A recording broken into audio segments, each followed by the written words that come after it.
Okay,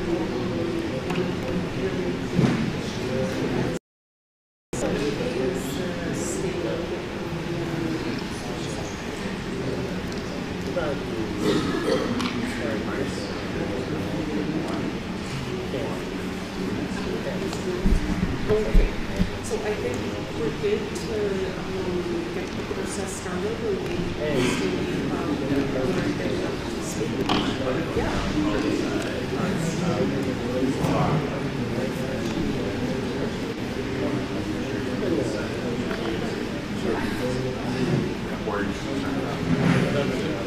We'll link them in now. So yeah, we can link them in now. Yeah, I did. I think I'm okay.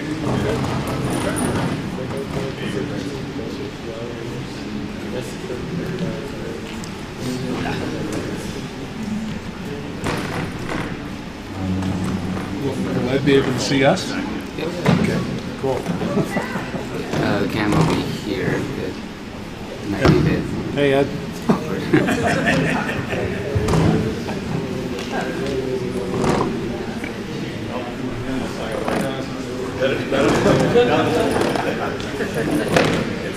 It's a really wide angle. Okay, so we're going to get started with the presentation part of our day. I want to again say thank you to everyone, to the Premier and his delegation, to Minister Paul, Deputy Minister Paul, and Minister Fraser, to Tl'azt'en Nation Council that's here. Warm welcome to the YSU. We get to highlight their video today. To our elders, senior staff, and we have a group of people who help begin the work on the framework for action. So thanks to Danny, Doreen, and Kisa, who are the reps for that today. And so that's going to be kind of the highlight. We're going to Skype in Grand Chief Ed John, who's going to speak to it. He initiated that work from deep social issues we were dealing with last winter. So he initiated a process for us to begin work on how to deal with that.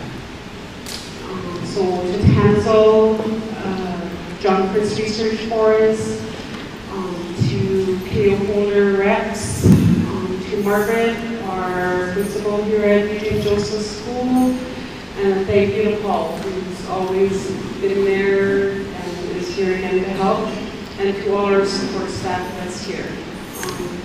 We must say to all of you for joining us for a very special day, an occasion, and I think opportunity. So I thank you all for being here. Good afternoon, Premier Horgan. It is an honor to welcome you to Tl'azt'en Nation territory. The translation of the nation is People by the Bay, and as you will see going down the hill, you're going to get a very fantastic view as you go drive through the community.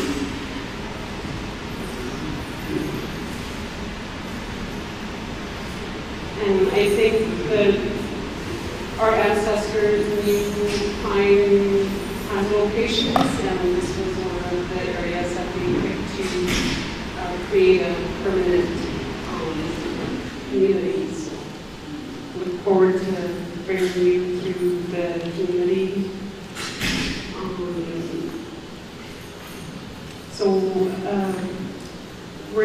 We want to Skype in Ed, so I'm just going to be really brief with my introductions, and we'll lead Ed to do this own formal acknowledgements.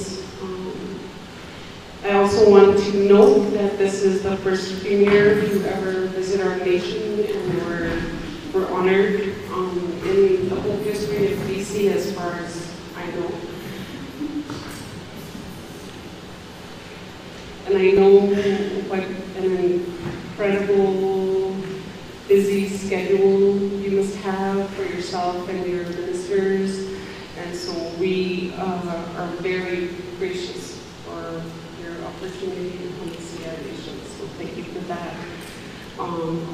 Of course, Minister Fraser and Deputy Minister Paul, also welcome to you.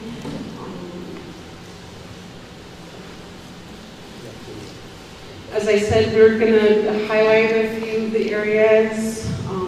I spoke briefly to some of the speakers lists that are going to come up. I want to leave it to those experts to kind of talk you through some of those issues. I would want to say that I appreciate the commitment to invest in First Nations housing and infrastructure, so I'm going to get to show you some of those challenges we have.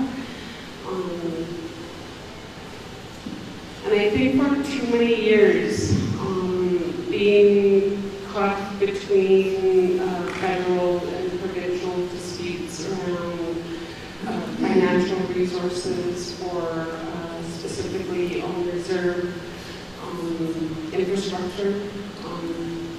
And so just to know that there's that opportunity to start to have those discussions from a provincial perspective is going to be it's going to be a great opportunity going forward. And so I definitely welcome the opportunity. And as you'll see for yourself, there's some challenges definitely that for your consideration would be greatly appreciated. So three kind of things, key messages are the road safety issues. It's okay now, but in the winter it's not such a great road. And if you look at the resource industry, I'm sure you've probably passed a few logging trucks on your way, and it's only the start. Actually, the logging season hasn't even started, so the number you might have seen on that road today is just a little trickle of what we normally would have to put up with, and that's summer and winter.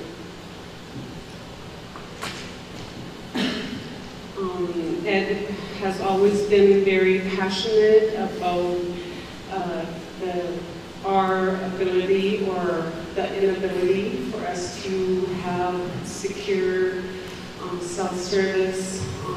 We're working on fixing high-speed internet. There's things that we have opportunities for, and of course it's always a slow process, and there's always funding issues. You're going to get to walk through the school and see what the renovations that are currently underway, and you're going to get to see our administrative building, which actually was the first school. And so once this building was built, we turned it into an administrative office.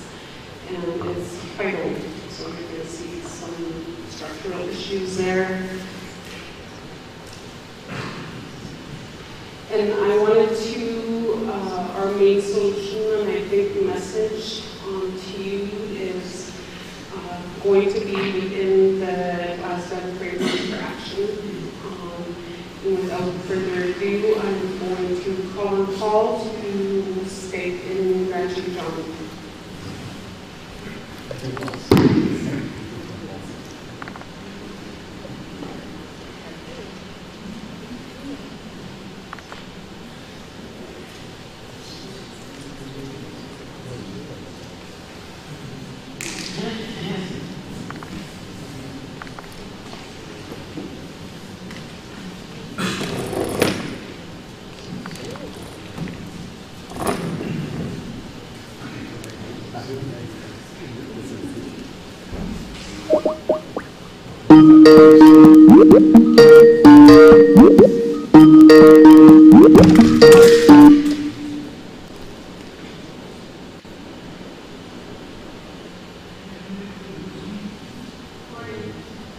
can see you. Hello. Hi, Ed. I can see Premier Horgan.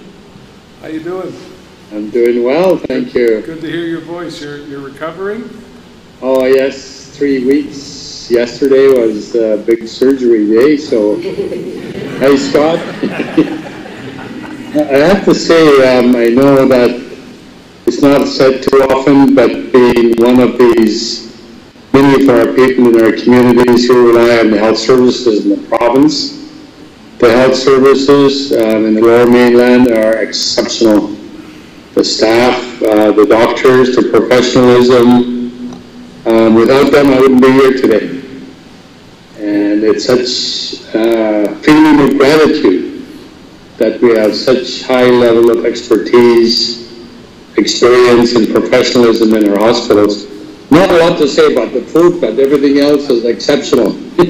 Well, I can say two things, Ed. Firstly, it's great to be in your traditional territory. We had great food, and we went to visit the hospital this morning. The chief was there as well, and other representatives, and the hospital here could use some work. So you have the bad food in the good hospital, the good food here in the bad hospital, so try and turn them around. Yeah, so I really, Premier, when I invited you to visit our villages, we were in a very difficult situation, and particularly with our youth, and the invitation was about our youth and see what we can do to support them in the period of crisis that we were facing then. So I really appreciate that you and your minister, Scott Fraser, and your officials accepted the invitation to visit our village, and I really, from the bottom of my heart, I have to say thank you. I think I'm supposed to be saying a few things at this point. I want to also say hello to my Tl'azt'en fellow members, Tl'azt'en. Really appreciate that that Premier and the Minister has visited. Of course, you are the first Premier ever to visit our territory. We had early on, when 1982, when Tl'azt'en was awarded trade farm license 42 back then. We had ministers, federal and provincial ministers, attend then, so it's been a long time since ministers have attended. In fact, one of the last ones was when I was the Minister of Children and Families, to be able to visit my own community. So certainly a great experience under then Premier Ujjal Dosanjh. I wanted to say that you are in the heart of Tl'azt'en territory. To the south of you wouldn't be able to see from inside this hall. The gym to the south is Shasta. Nunatisha, also referred to, part of the spiritual connections to our land. To the west is another mountain that's important for food and medicines. Boundary with Tl'azt'en and Takla Lake people. To the north is another boundary with the Sestu Dene, the Sekani, the mountain we call Deneza, and Chuyas, the two northern landmarks in Tl'azt'en territory. And of course to the east, I'm sure you were talked to or briefed about it, is Nakaldo, the once called Mount Pope, and inside that Mount Pope are the legendary Atnani, as the little people who have a village in accordance with our culture in the middle of that mountain. And at the bottom and surrounding on the lake shore are dozens and dozens and dozens of pictograph paintings on the rock walls. These need to be protected because what is happening are people are chipping them off and destroying these sacred landmarks to our people, and I think it's really important that we take steps to protect this site. I wanted to thank you to my sister Beverly, who's the chief and the council and the administration, for inviting me to say a few words.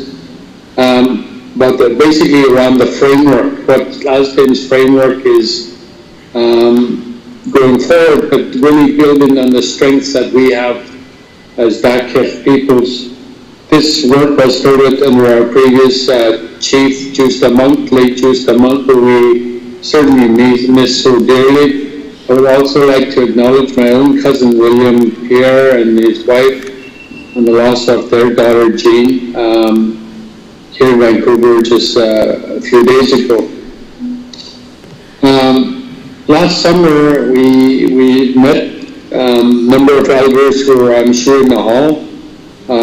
Danny Alexis, Justa Monk, Doreen Austin, Teresa Austin, and others who over time, Genevieve Pierre, who cooked a wonderful dinner or the lunch for today's gathering, and others who came together at the time of our crisis and said, well, surely to goodness we have traditional solutions as well as Western solutions, psychiatrists and psychologists and other healthcare providers that we can help our youth who are looking to be grounded in their own ways, knowing who they are and where they come from. And so we developed this framework to guide and support our way forward, particularly with our youth. A lot of this is intergenerational trauma from residential schools that has gone from generation to generation, but also the continued removal of our children from our families, from our communities, from their lands, from their territories, and that's a big challenge that we have, and of course we need your government support in regard to that. Second thing that's built into the framework is to build on the inherent rights of our peoples, the recognition, the existence, and the implementation of Tl'azt'en's constitutional and international rights. I know that the comments by my sister Beverly and the administrator and others who are on the agenda will cover this, but these are Aboriginal rights, Aboriginal title, and then barricade treaty rights as well. We do have a barricade treaty with the Government of Canada in relation to salmon, which is continuing to decline. I know that one of our staffers, Darren Haskell, will be speaking to that particular issue. These are legal rights that we have, and they're legally enforceable rights that we have as peoples. The second thing is really to address the social economic gaps. You don't have these notes with you, Premier and Minister, but these are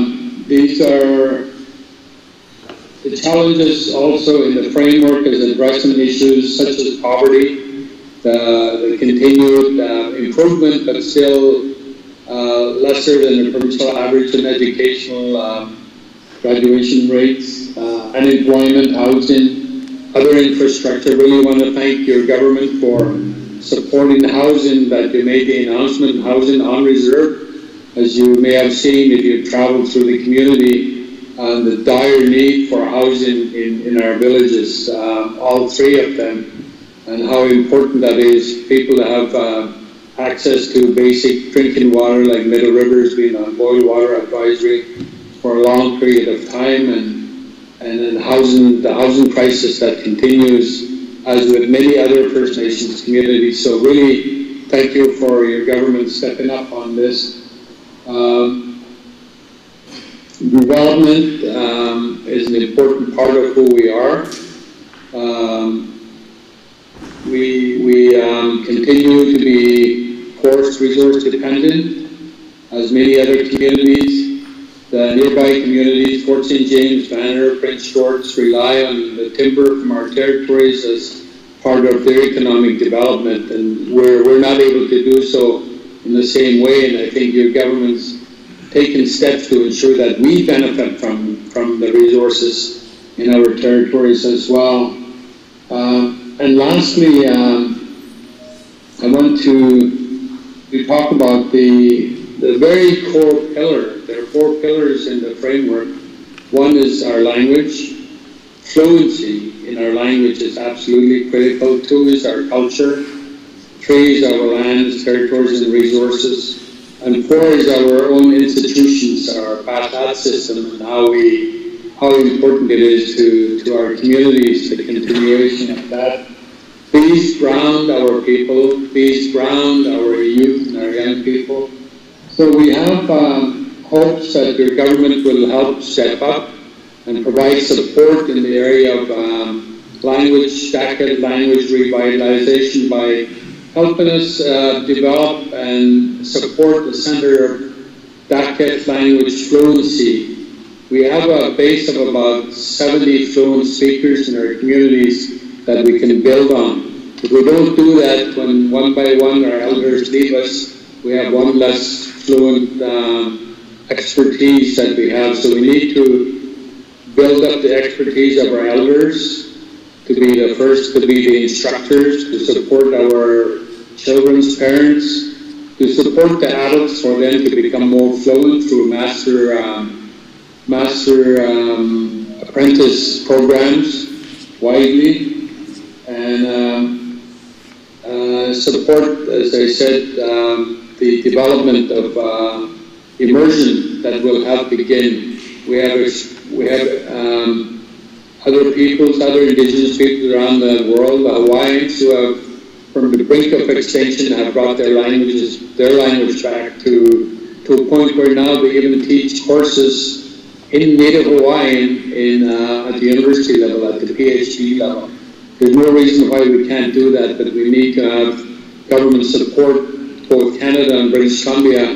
The state of Hawaii supports the Native Hawaiians to an incredible degree, allowing them to build on what they have.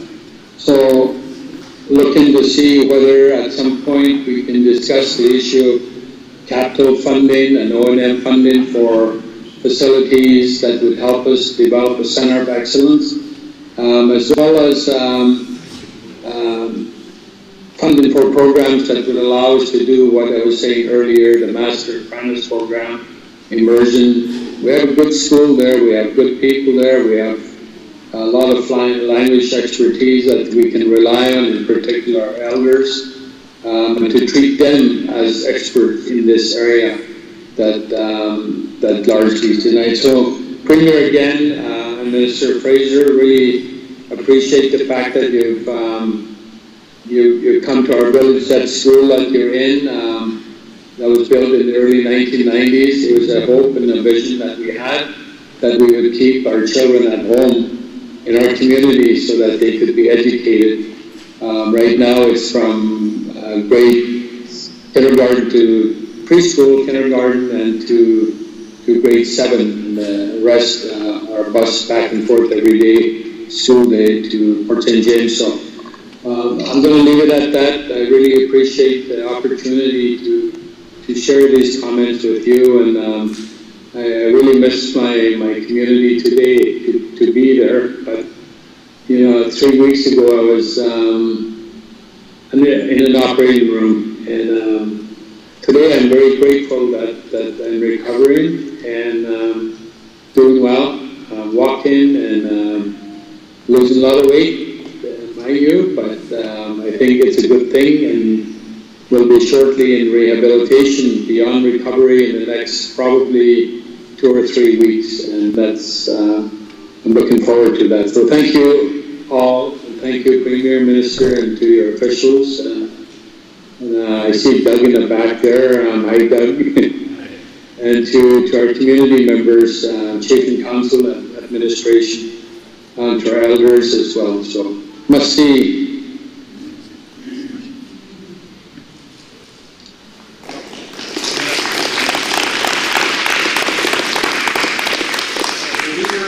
To see your face on the wall, Grand Chief, but it's just the back of my head that we're seeing now. And there's more of that now than there ever was before. But it's just an honor for me and my colleagues to be here in your community with your friends and your family, with elders and with the young people, to hear the hopes and the challenges of the community going forward.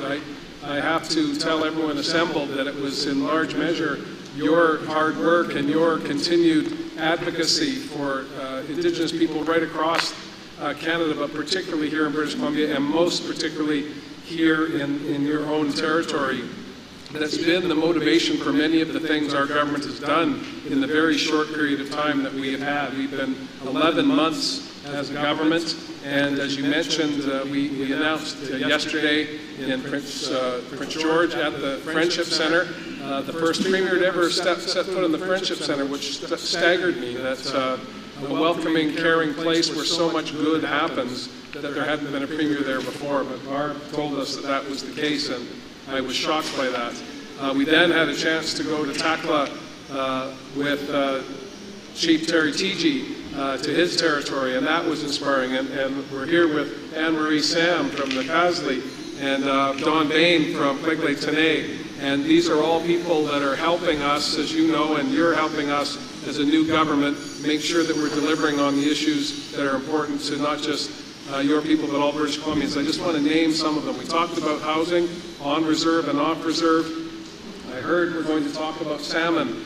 I appointed just last week Wild Salmon Advisory Committee, co-chaired by Chief Marilyn Slett from the Hulsuk Nation in Bella Bella, as well as other Indigenous leaders upcountry and on the coast, commercial fishers, sport fishers, environmentalists, everyone who has a stake in our salmon. I couldn't invite the bears, I couldn't invite the trees, but we all know without salmon we have not bears and we have not our forests. So salmon is fundamental to Indigenous people, it's fundamental to British Columbia.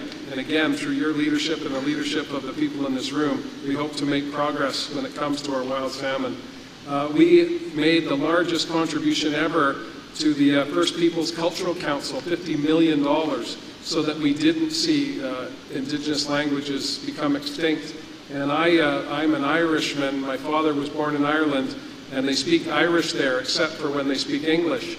And when I was back in Dublin a few years ago, they've changed the signs so that the signs are in bold Irish and fading to disappearing English to re-establish the Irish language in Ireland. And that's something that I'm motivated by when I think of Indigenous languages.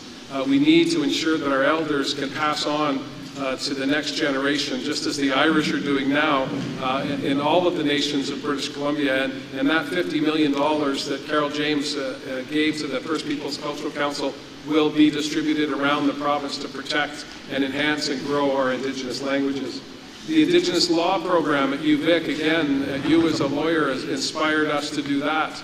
Coming from Tl'azt'en to go to become a lawyer, a prominent lawyer, and a leader of Indigenous people across the province, we believe an Indigenous Law Program is a good starting point to have young people come and learn more. We've also talked about mental health.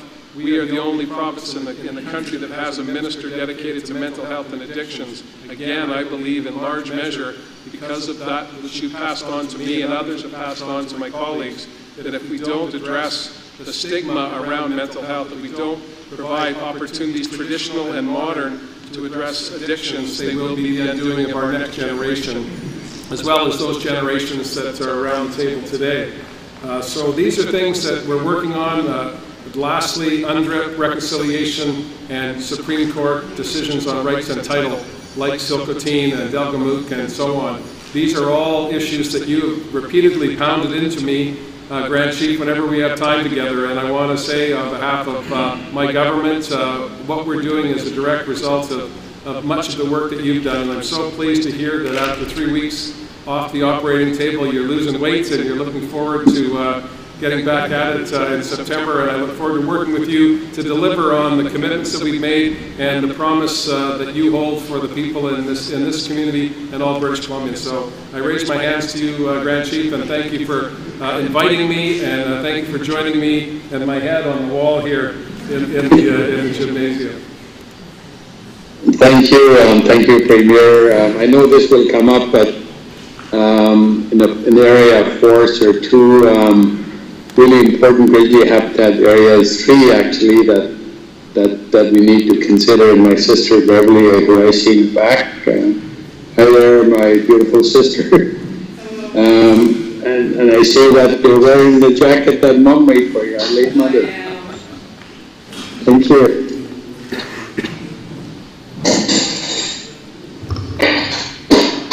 I will listen to you guys now. You're breaking up the place over there. You sound like you're throwing around the furniture. Stop that.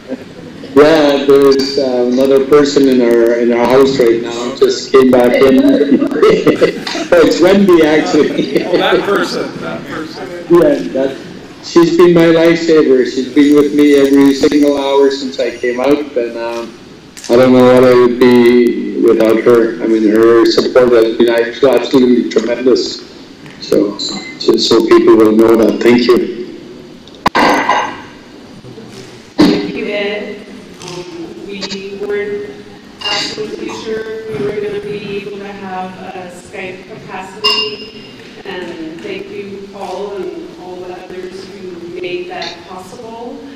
I'm going to move around how things are going to happen a little bit.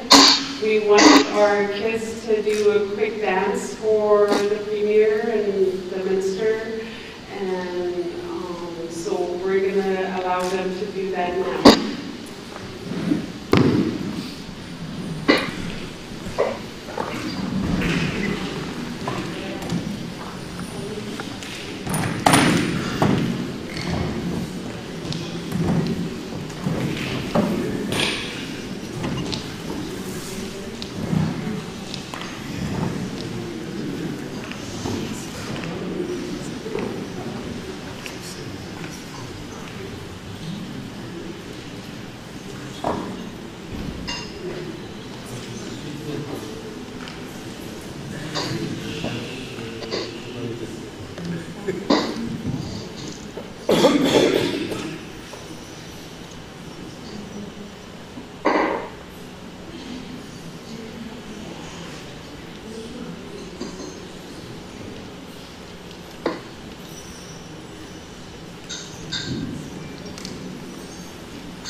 And so a part of the challenge, now you're going to walk through the school and you can see that everything is in tatters. So there's renovations. Basically, as I mentioned during lunch, this is right now for the students the only assembly space. And rather than have them sit out in the hall, we thought it was kind of getting a little bit warm out there, so we just thought we'd switch things around. We got an opportunity before they got too restless. And thank you, Eugene Joseph. Those students are adorable. And so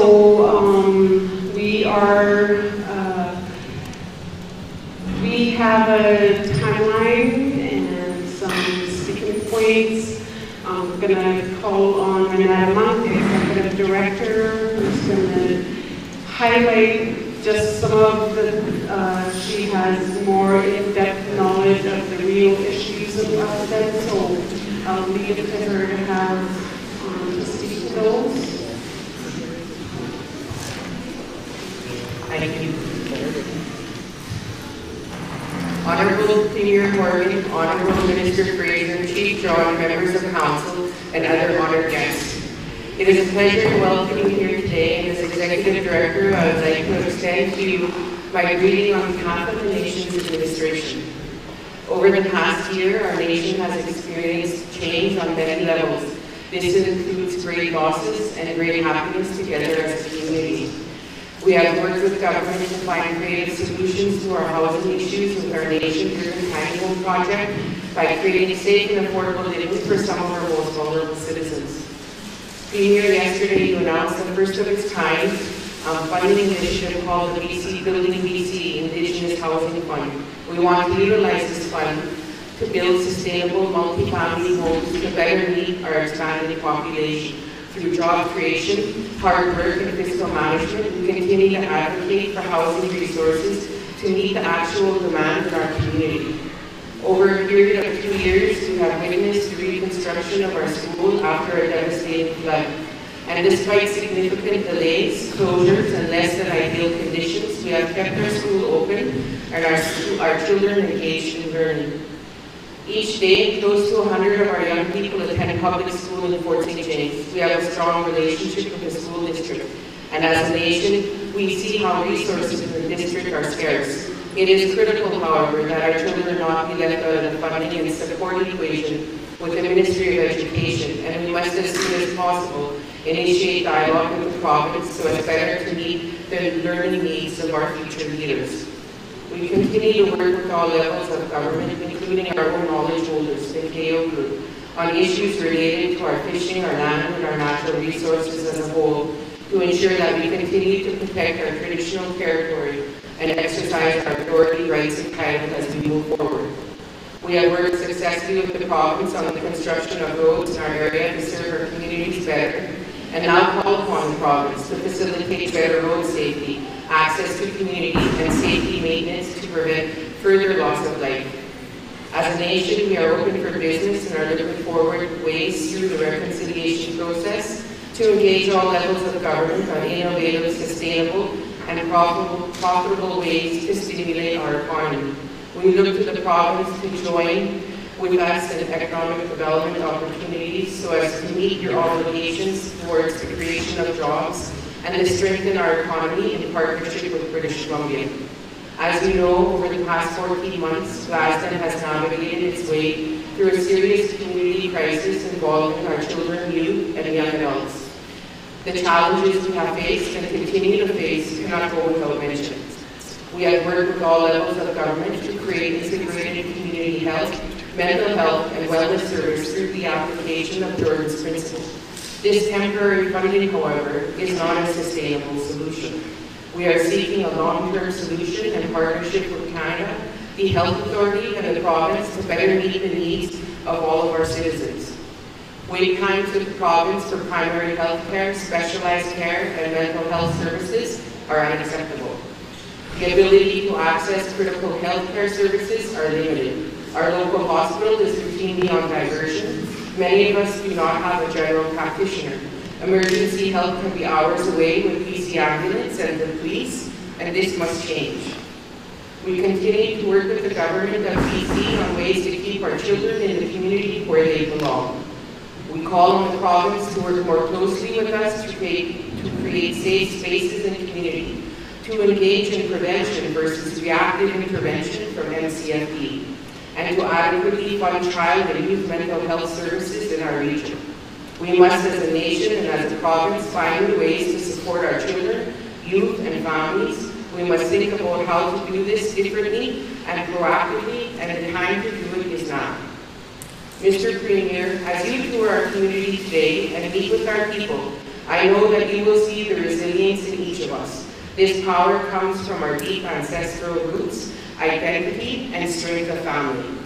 I would encourage you to take a moment and ask yourself, as a father and as a leader, how you as a partner at the table can work with us in a meaningful way, face to face, people to people, to better the services and the lives of each member of Tl'azt'en in a real and sustainable way. We are open to working with you in the path towards reconciliation. Again, welcome.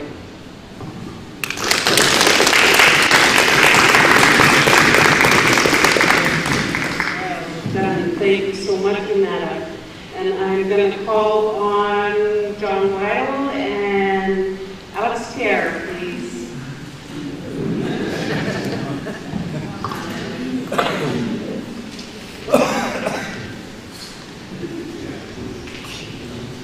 Thanks, Doug. First and foremost, compliments to the chef and the support staff of the great meal. Thank you very much. So on behalf of Tl'azt'en Timber, myself and Alex Pierre, we'd like to express our gratitude to be given the opportunity to speak about Tl'azt'en Timber to both the leaders of the Tl'azt'en Nation, community members, and as well the leaders of the provincial government. Thank you. Tl'azt'en Timber is a not-for-profit forest management company owned and operated by the Tl'azt'en Nation. The company is administered through a member-elected board of directors, and our mission is to operate in a business-like manner while maximizing the benefits of the Tl'azt'en community. Tl'azt'en Timber is a success story, one that began over 35 years ago. Back in the early 80s, the Tl'azt'en Nation pioneered their way into the forest industry, reclaiming the responsibility over an area of forest land under Tree Farm License 42. It always hasn't been a success story right from the start. There have been many challenges along the way, particularly being tied to commodity markets and changes in the forest sector. Over the years, tough markets forced the mill to close, Tl'azt'en Mill, and the TFL has proven to be a very uncompetitive tenure. Stumpage rates for the TFL were incomparably higher than other tenures, and what the market was willing to bear, ultimately putting Tl'azt'en in a period of hard times. Since then, Tl'azt'en's staff and board and the community have worked tirelessly to lobby and have TFL 42 transferred to the Community Forest Agreement K4B, which is now. This tenure has proven to be more competitive and economically viable form of tenure. The forest sector and access to forest licenses continue to provide economic opportunities for this rural community, although progress in obtaining viable tenure and realizing the long-term benefits has been slow. Tl'azt'en Timber currently manages the Community Forest K4B, also manages the newly awarded First Nation Woodland License N2O. Combined, Tl'azt'en manages a forest land base of approximately 80,000 hectares. Acquiring and adapting forest tenure isn't the only first for Tl'azt'en Nation in the forest industry. There are other examples of council's business practices that work to carry on this legacy. Over the last several years, in working jointly with John Prince Research Forest, we've been able to have both license areas going for LiDAR. It's a first for any license holder of this scale north of Kamloops. So it's leading edge technology that will enable us as resource managers to incorporate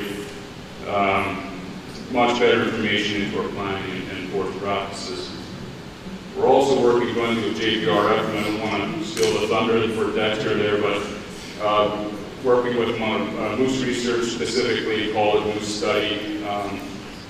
It's allowing GPS data to be collected and an ability to track movements and understand that much better. And again, Dexter, I'm sure will expand more, but general message is that Council and JPRF, Tl'azt'en Enterprises are leading the way on understanding and managing for the socially and culturally important resource value.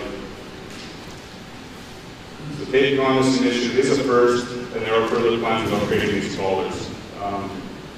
Unfortunately, this initiative culminated as a result of growing impacts on the land base. The results of the pine beetle salvage have been widespread and unprecedented level of harvest across the region. The nation continues to face increasing pressures from current tenures and emerging biotenures. The current impact and continued pressure will indeed negatively impact the viability of future tenure opportunities for this nation and pose immense environmental stewardship concerns. First Nation tenures can be viewed as community-based as opposed to industry-based, whereby the allocation of forest tenure to First Nations is an opportunity for the province to strive for a more sustainable approach to forest resource management. As a community-based licensee, we are better positioned to incorporate other resource values that work toward truer environmental stewardship practices rather than an approach based purely on economics, common among big industry. We strongly believe that to not only be sustainable but to be successful in the forest sector,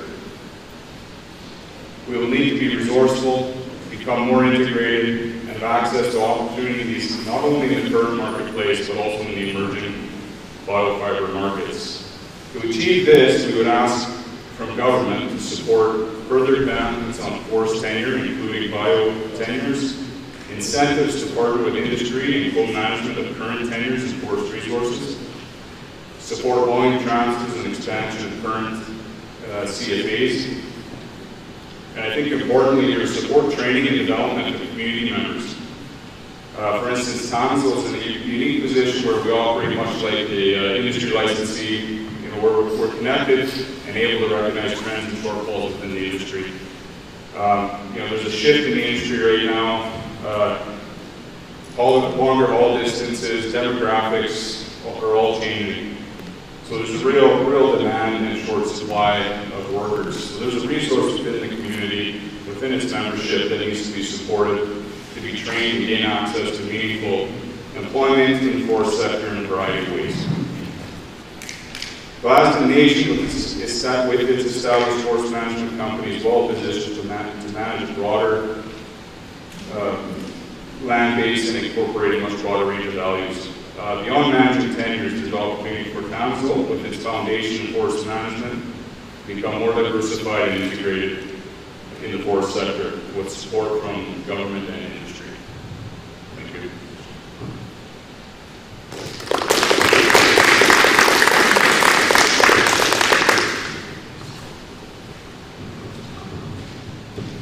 And so I just want to highlight that in a lot of ways, Tl'azt'en pioneered the opportunity for First Nation to get and manage tenure. One of the other things that's a rare thing for a First Nation to have achieved is a partnership, and in this situation, it's a partnership between Tl'azt'en Nation and the University of Northern BC on the John Prince Research Forest. So at the time, the general manager at the time, unfortunately, we lost in a tragic boating accident, and so the land bases made that victim. So the late John Prince, who was also chief and also general manager in our nation. So in honor of his support and commitment to creating that research forest and that partnership, was made in his honor. And I call upon Sue Grader-Dexter to give a brief overview. Again, Tl'azt'en has kind of taken leadership in forest management and other areas related to forest management, and we're proud to say that, you know, we've had Tamazo's success story. We've tried to fix some of those really obvious challenges, so here he goes. Hello, everybody. It's nice to be here to talk about the John Prince years of Tl'azt'en and I'm Sue Granger, and I manage the John Prince Research Forest, and it's 16,500 hectares located in that direction in Tl'azt'en territory. It's I didn't see which direction it went. That direction.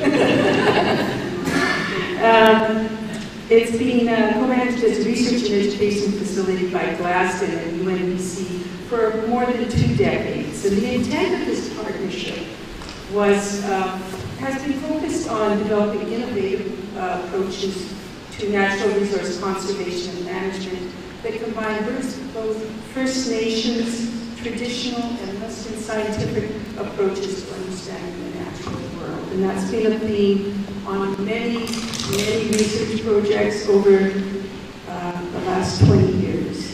Researchers from Tl'azt'en Nation and various academic institutes have joined forces to examine common research questions that help them to expand their mutual understanding of natural resource management issues. And I think in doing so, they come to learn and appreciate each other's cultures in a unique and good way. Students, we have both local and international students come to the JPRF to learn about natural resources together. And the land base provides a setting and a focus for a series of experiential learning and research programs that provide greater understanding. So the management of the JPRF is undertaken by a non-profit called Tl'azt'en Resources Corporation. And this is jointly owned by Tl'azt'en Nation and UNBC, and holds the tenure for the research forest. We have a board of directors with equal representation from the 2 partners, and they provide direction and oversight to a small staff.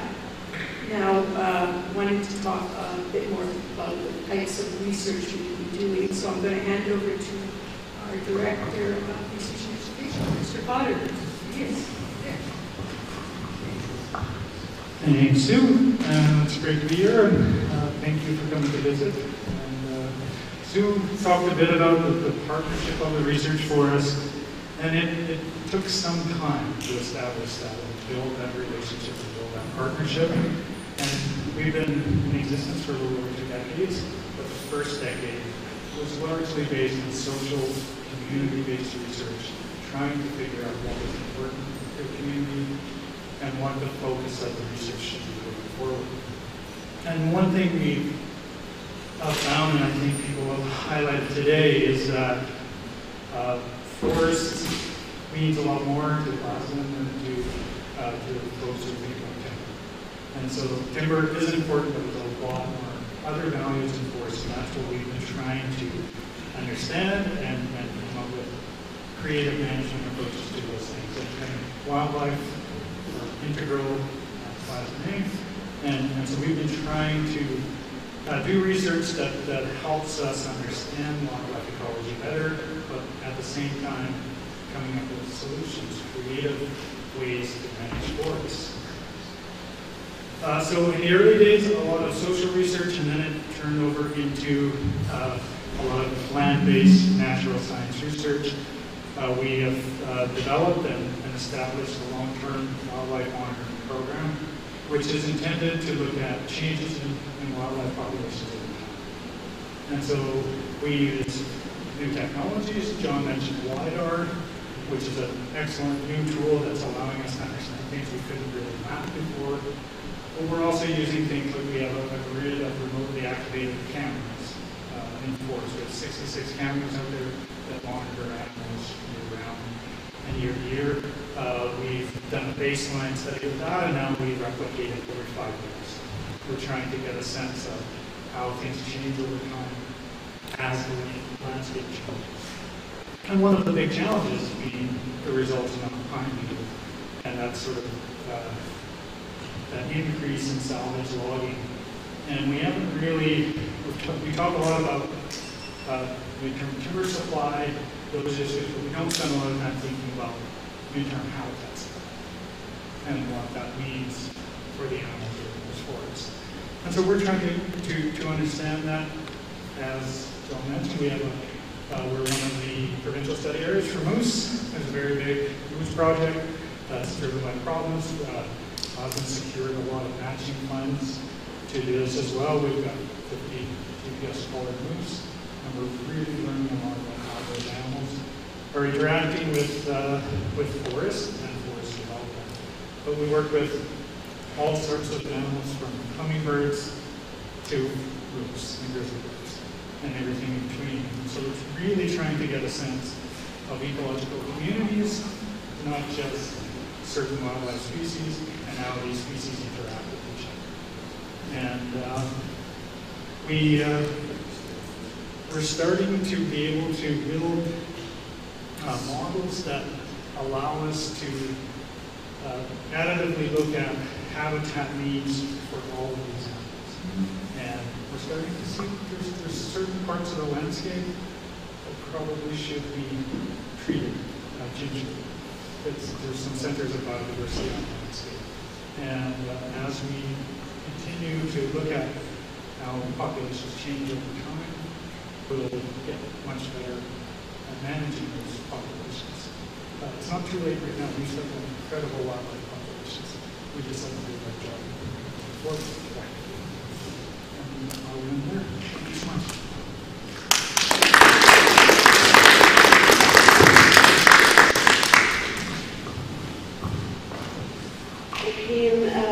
Last but not least, I call on Darren to help to highlight for you, Premier and Minister, the early and late spring stock price.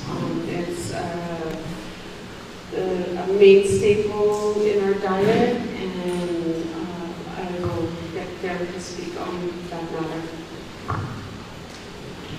Thank you. We are Horgan. First of all, I'd like to thank you for taking the time to come up to our community, to the territory, and really experience the country we have out there. We always forget that we have, like, the whole village is basically lakefront property, and it's again beautiful to be out here every day, right? So I just want to thank you for coming up. And my name is Darren Haskell. I'm from Benjay, the community up the road. I've been working in fisheries since I was 19 years old, and I'm not going to say how old I am, but it's been a while that I've been in fisheries, and it's really been a passion of mine, grown to be a passion of mine, that's to work in fisheries. So really, I wanted to, first of all, commend you on the Wild Salmon Advisory Committee. It's something that's been long needed.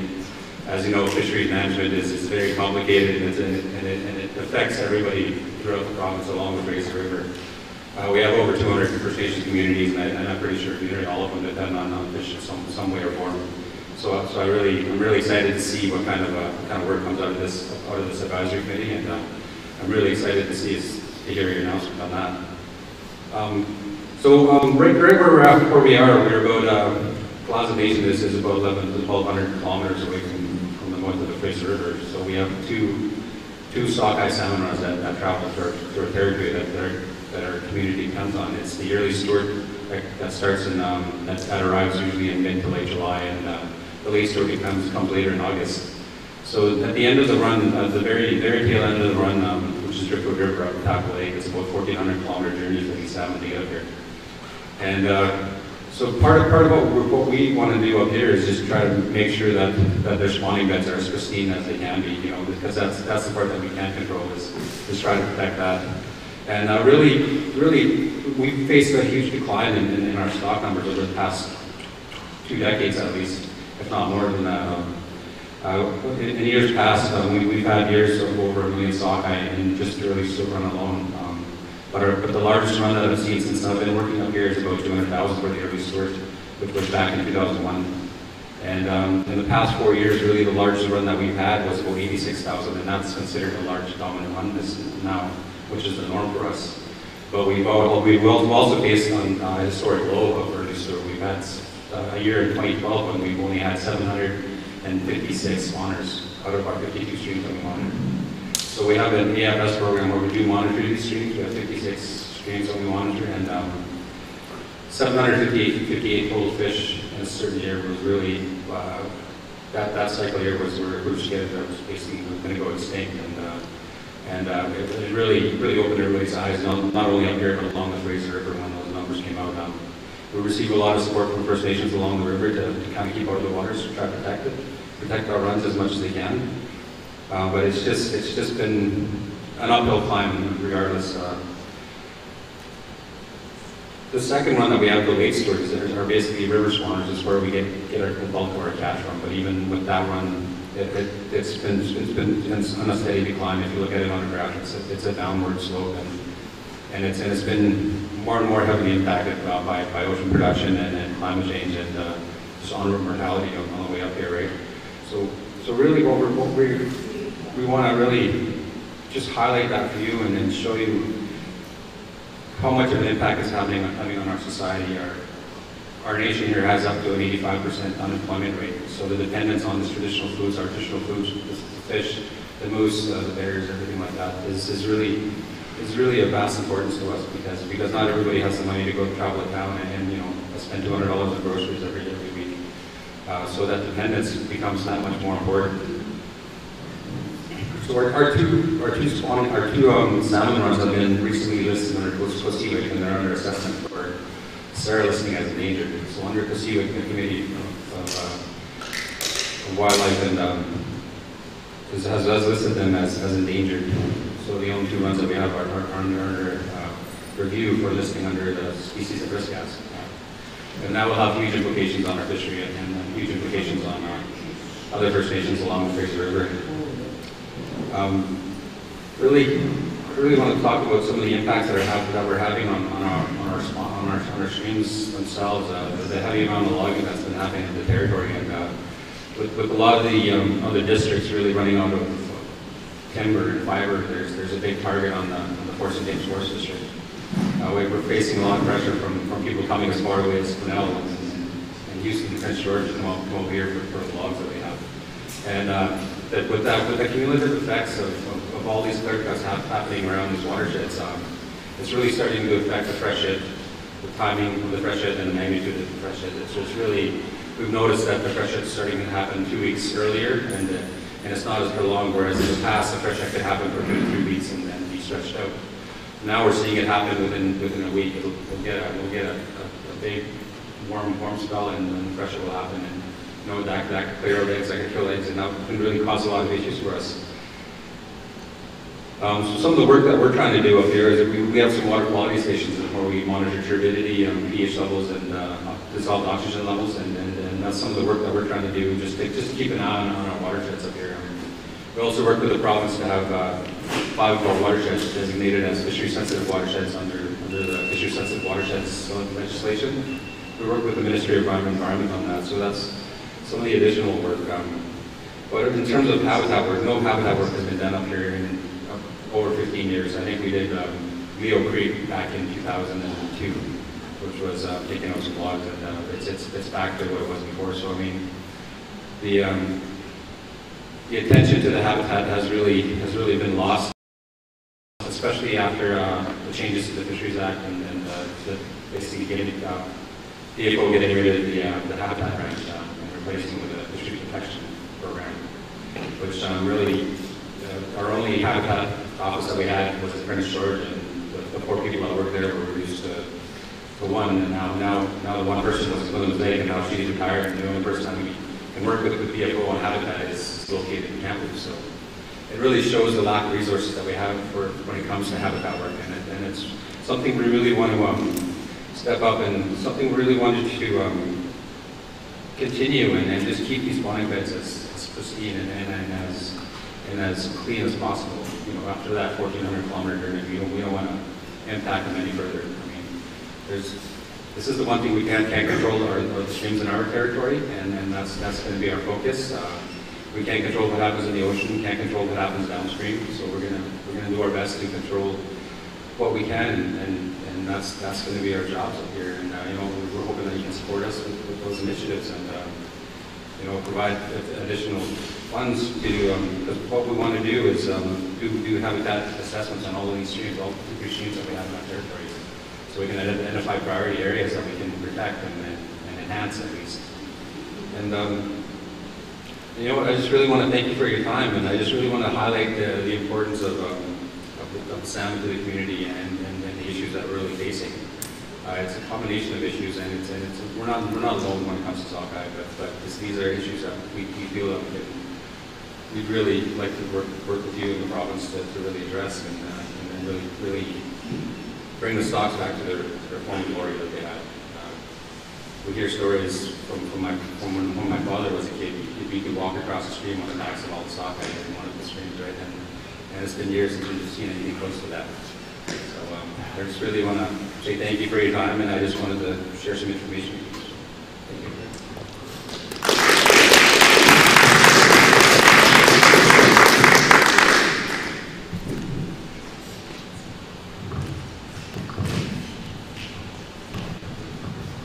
I know we're cutting it pretty tight, so I'm sorry.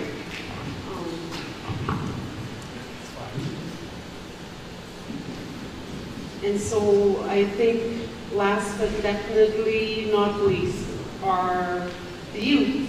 In the Pius video, I welcome you to come up here while we create the video.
Here we go.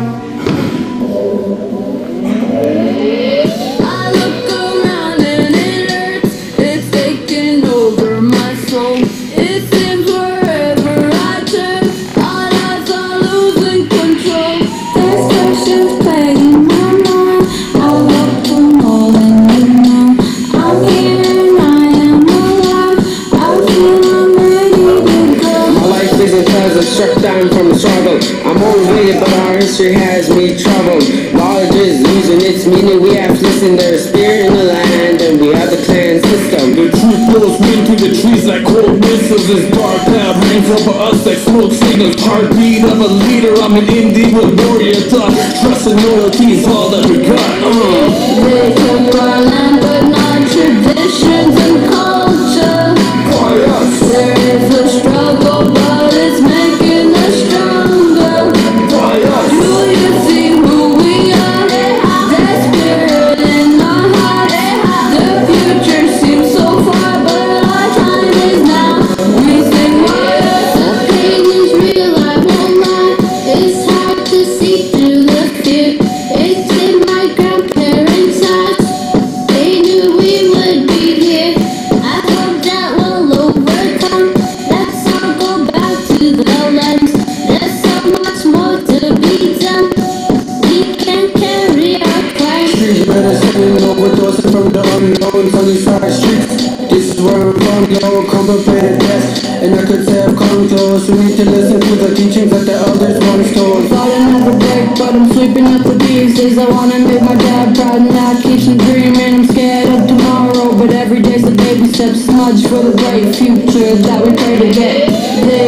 I'm motivated and I know I could be going places. I got these fears I'm facing, but I hope you hear me say this. To change the way we live our lives on a daily basis.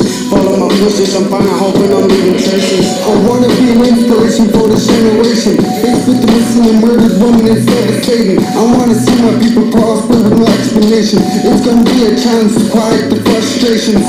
Taking money, we don't care about the compensation. Our elders been saying that our land is the education. We decided to bring the hope to this reservation. This is the moment, let's come together as a nation. They took our land but not traditions and culture. There is a struggle but it's making us stronger. Do you see who we are? That spirit in our hearts.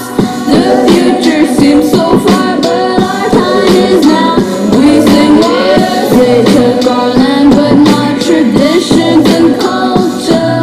Why us? There is a struggle but it's making us stronger.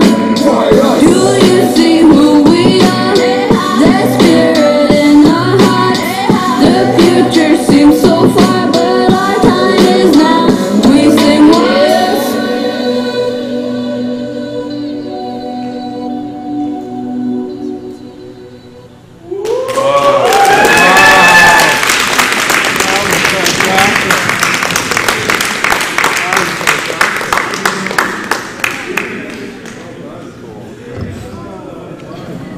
How do you follow that? That was great. Thank you so much for sharing that with me. Scott, of course, because he's more hip than me, has already seen it. So that was my first time, though. That was fantastic. My son is a musician. He lives in London, England right now. And I'm going to absolutely send him the link, and he will be talking about you wherever he goes. That was just great. I'm just so inspired by that, and I get all chilly when I see talent. So my hands go up to you all. Thank you. Boy, I wish I hadn't have to follow that. I'm not that good. I wanted to just, if I could, take, you heard people, and we're very committed to that. And my friend Scott Fraser and his deputy, Doug Call, are driving that, not just in their ministry of the Ministry of Indigenous Relations and Reconciliation, but right across government. Every letter to every minister in government was, from me, directed them to embrace and incorporate the UN Declaration on the Rights of Indigenous People and to embrace reconciliation and the calls to action from the Truth and Reconciliation Commission. So our government is not just about saying it in one place, one person, but all members of our government. And that happens with mental health and addictions. Judy Darcy is the only minister in the country that's focused every day on mental health and addictions, trying to lift people up and to end stigma around mental health and to put in place practical solutions for problems that people face. And these are not just words. I mean, they may sound like words to the young people and to the elders, particularly the elders who've heard this so many times before. But we have had 11 months as a government, and we take every day as a special day. And today and yesterday were two particularly special days for me and my colleagues to be able to be in Tl'azt'en territory, to visit Takla, to be here and hearing practical stories about the challenges you face. So I wanted to just go through some that were raised by the speakers. Firstly, Renata, in terms of the range of issues that you brought forward with respect to children and families and children staying in place and government, the state, the crown, the Queen's representative coming and taking children away from their traditions and their culture and their lands. We want to make sure that we are able as a government to provide the tools so that kids can stay in place and communities can raise children. We all need each other to be successful. And the face-to-face relationship that you talked about is happening right now with the Premier in your gym wanting to shoot some baskets, as a matter of fact. And Len, I saw you had the dunk, so I need to be the first one up. Face-to-face is critically important.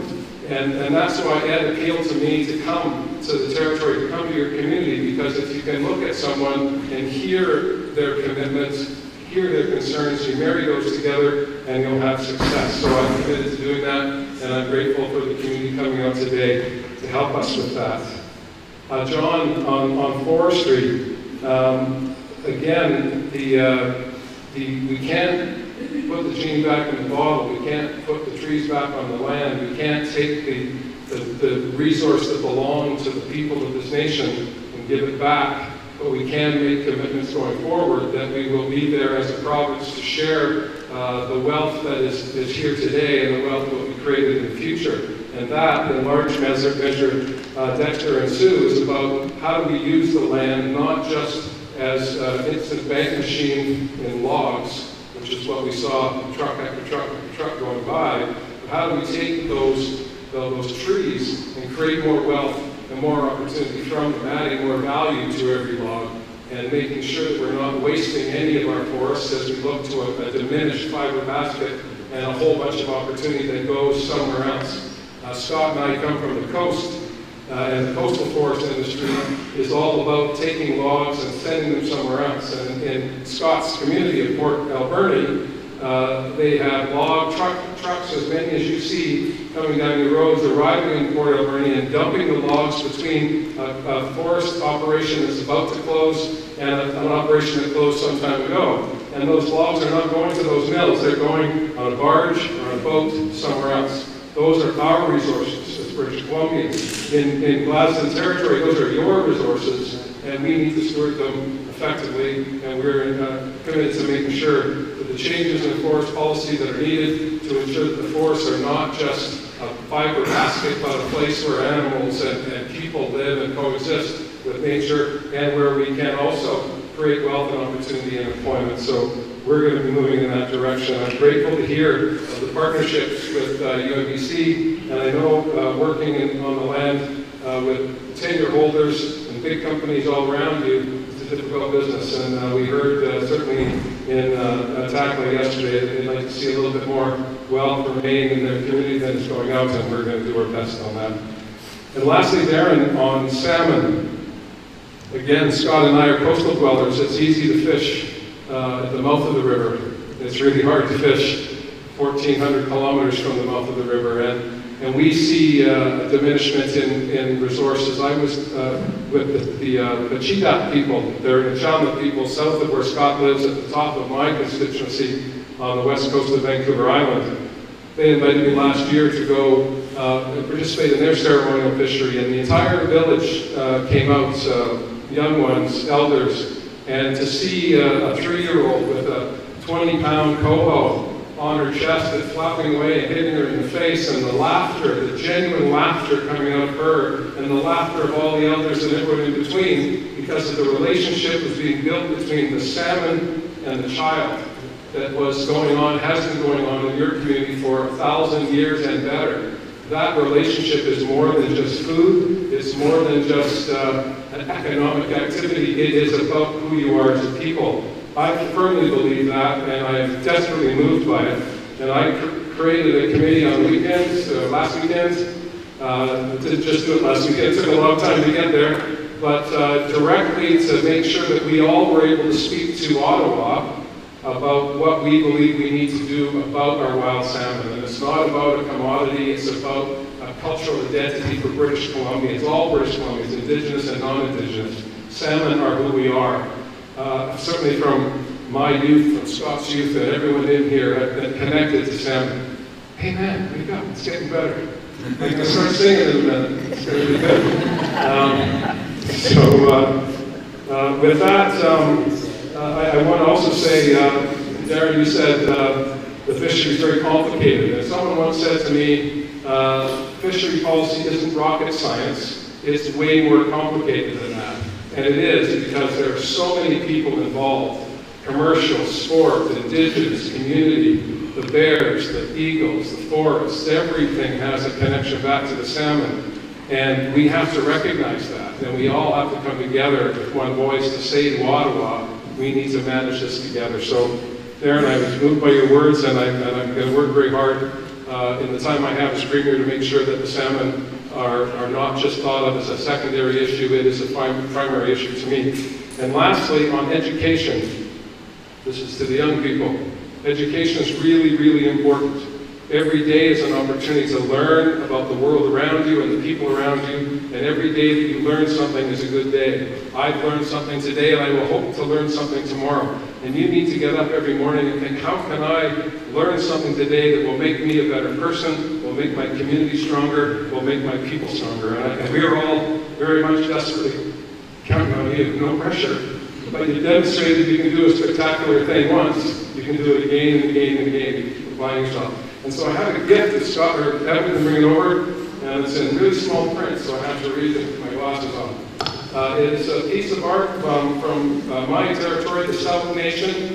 His name is Kerry Newman. He is an outstanding artist and a great human being, a carver, an artist. His sister is an opera singer in New York City. Figure that out. She's got a beautiful voice. And I want to tell you a little bit about it. This is called Discovery. I want to leave this here as a reminder of my visit here, and I'm going to take back what I learned today when I talk to the Tl'azt'en Nation next. I'll tell them that I gave you this gift and what I learned here today. This image is a representation of education. In the border design, there are three figures. We're going to start right. The raven at the bottom stands for creation, transformation, and the quest for knowledge. The Sifla here, with two heads, on the side is a symbol of balance and protection. And the whale at the top is the carrier of the history of the world. The people in the foreground are an elder and a child. Together they stand facing the dawn of a new beginning. In my mind, this is Kerry speaking, the meaning of this traditional symbol is the bridging of what now is becoming a greater and greater generational gap. And in order to bridge that generational gap, we elders have to make sure we're paying attention to the why us generation, and this I hope will remind you of my visit here and the wisdom of Kerry Newman and the Sioux people. So thank you very much, Chief, for having us here today.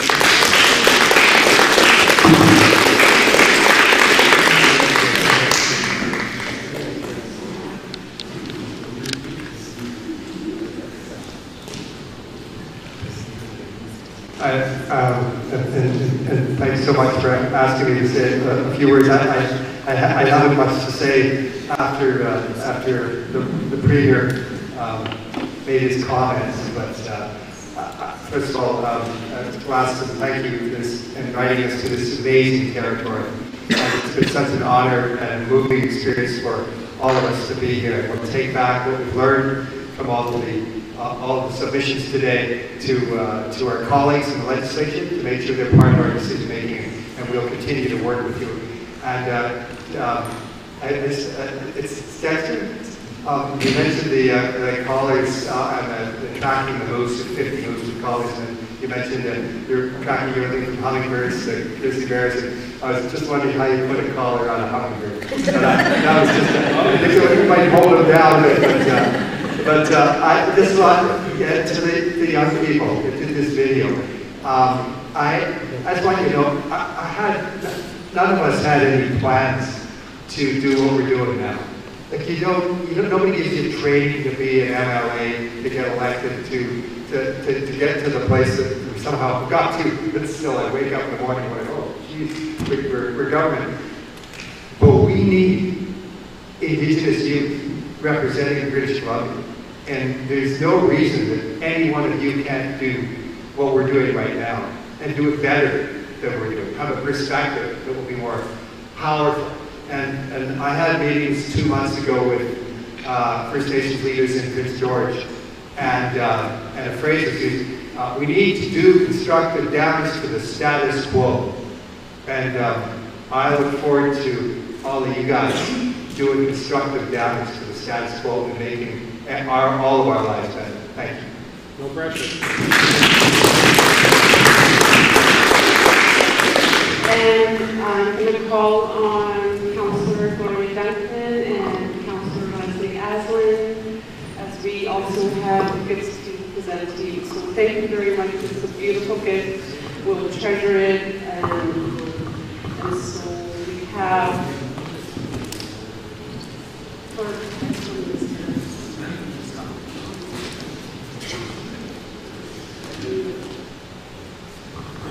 so to Premier Horgan, some some beautiful moccasins that were made by our very precious elder, Helen Johnny. We heard you got moccasins yesterday, but it's more about the representation. She's our eldest elder who's still sewing. She left. And so,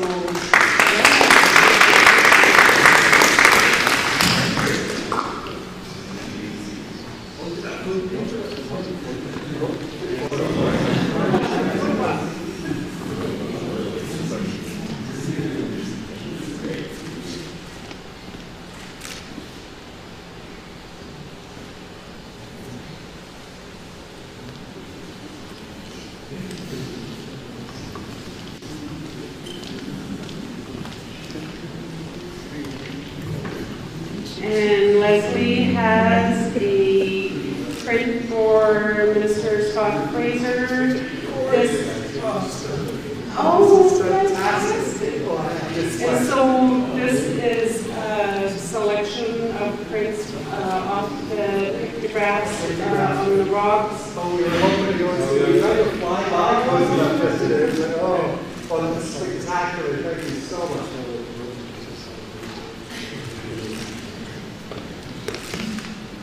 Thank you both so much. Okay, Paul?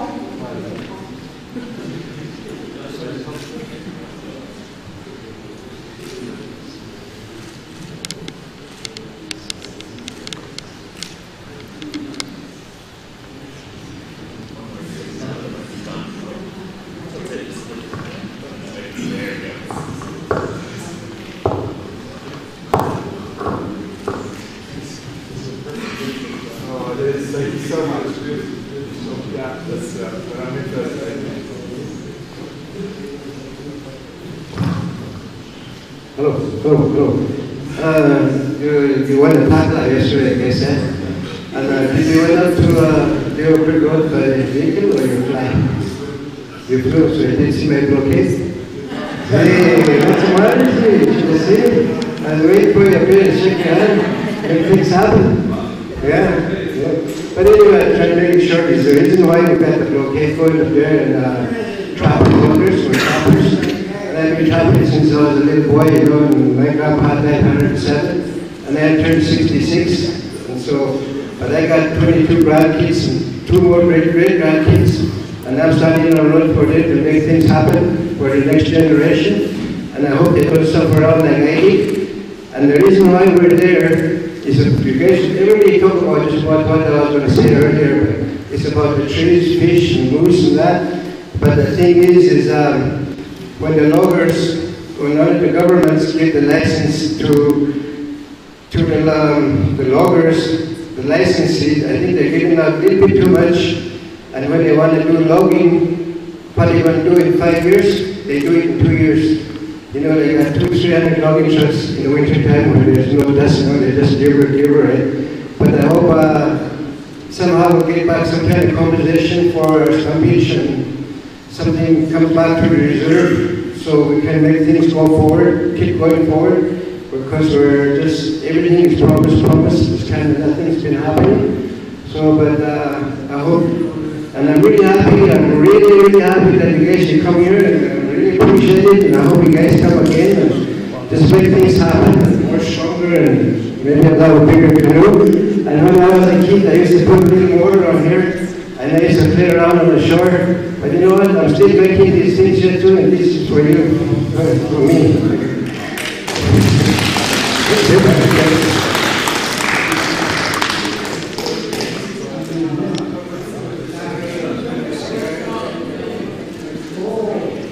Okay, thank you to everyone. It was a very good day. Thank you, Peter, thank you, Minister, to Anne, and everyone who's helped in so many ways, to the Tl'azt'en delegation, to our council members. We wanted to provide a space for us to highlight what our Tl'azt'en issues are, and most definitely We're going to take the opportunity to move the Tl'azt'en interest forward, to call who both calls to make sure that we created the opportunity for Grantee John to Skype into this very important day. I know he wishes that he was here, and we listen, Ed, if you're there listening live stream. So thank you to everyone. We have a short period of time to hope to bring Premier Horgan to some very critical infrastructure locations. So with that, I say thank you to everyone. Thank you for being here. For the cooks, Jenny, Gloria, Marion.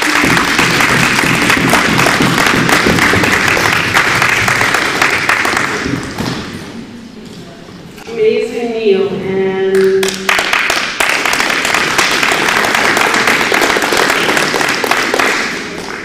if we just could stand, we'll close with a prayer.